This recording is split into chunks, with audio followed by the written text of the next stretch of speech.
this is going to be my review of Dredd for the SourceFedNerd Movie Club. In the future, most of the planet has been destroyed. Most of the northeast of the United States has been walled in and become a megacity. It is actually called Megacity 1. It is super packed. I think they said there was like 800 million people living in this space.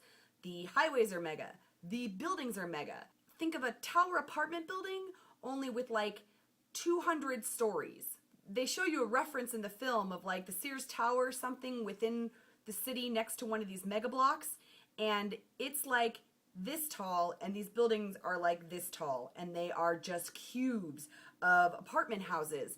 And I think there's actually like schoolrooms and shops and all kinds of other things in them, and they're more like neighborhoods than a single building. It's gritty and gross and not really a great place to live. There's lots of crime, and the law enforcement officers are judges.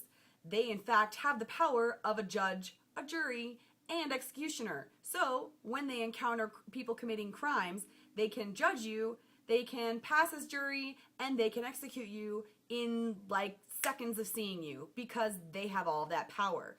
Judge Dredd is one of those, and he's actually really kind of like at the top of his game. At the beginning of the film, Judge Dredd is partnered with Anderson, who just barely failed the judge test by like, almost nothing, but they really want her on the force because she's a psychic. Yes, this movie has mutants. Who freaking knew?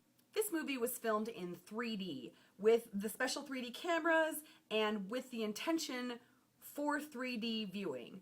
I watched a little behind the scenes stuff, and they even like practice test the way blood would spurt out of people with a 3D camera so that they would get the most out of that visual.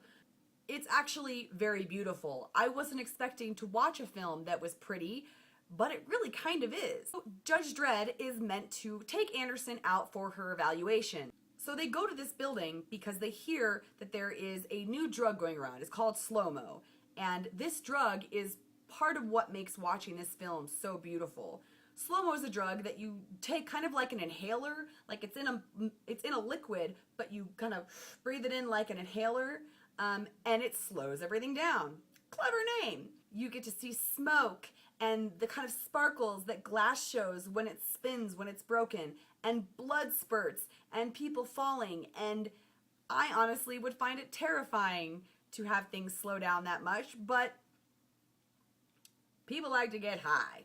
So they are headed to this building to try and bust this drug lord. The drug cartel leader, her name is Mama, and she is a former stripper who runs the entire block. And she looks kind of hardcore. She's got a really cool scar on her face and like a tattoo on her neck, and ooh, I'm a badass, and has like all these men in her cartel that are just more than willing to shoot or be shot for her. So they get there and they catch this guy, and it's very evident that the guy should have just offed himself, because the fact that he's alive and can offer information is what causes all the problems in the first place. Mama smartly has a tech guy who manages to infiltrate the security system for like the government and locks down the building, making it impossible for Dredd and Anderson to leave with this guy. And they are stuck in this building full of her kind of cronies, and they have to survive. I wasn't expecting to like this movie, but it actually held my attention. I think what made this film work for me wasn't that it was a buddy cop film. It wasn't the slow-mo and the beautiful slow motion that they did for the 3D filming. It wasn't the drug cartel stuff. It wasn't the fact that Anderson was a psychic and you got to see that side of things. It was kind of the combination of all those things, plus just how beautifully it was all filmed. I can honestly say that this is not like on a list of things that I need to watch again, but I wouldn't be against it. I think that my favorite parts of the film were the hand-to-hand combat and Anderson's psychic abilities coming in handy. At one point, she goes inside this guy's head and just rips him apart, and when they come back out to like real time, he's literally pissing himself. That's how good her psychic abilities are, and that's really kind of cool, because even though she's not like super cop material, being kind of cop material and having this psychic ability is definitely working to her advantage. But also, the hand-to-hand combat Of course, eventually, Dredd and Anderson run out of ammo, and Dredd is confronted with some dirty cops, and one of the best moments in the film happened. I can't even tell you how much I love this moment because it was so cheesy and I feel like it came right out of a comic book. So Judge Dredd and this dirty cop, they're kind of scrapping, and the dirty cop says, "Choke on that, Dredd," and Judge Dredd chops him in the windpipe, and you see his windpipe break and like move out of place in his throat, and Judge Dredd says, "Choke on that." And it's just so bad it's good.